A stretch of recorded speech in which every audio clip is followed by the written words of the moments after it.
হাসরের ময়দানে আল্লাহ তাআলা যখন ফেরেশতাদের মাধ্যমে আগুনের শিকল দিয়ে টেনে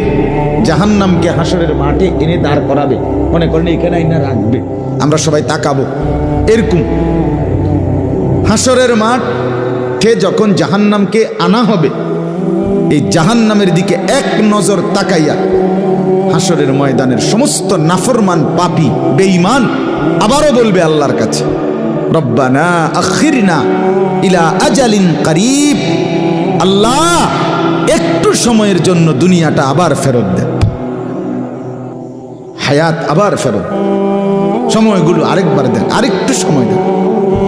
নজিব দাওয়াতাক, আপনার সব কথা তখন মেনে নেব, অনাত্তাবিউর রসুল, আপনার রসুলদের আনুগত্য করব। আল্লাহ বলবেন না, না বান্দা, এখান থেকে কাউকে আর ফেরত দেওয়া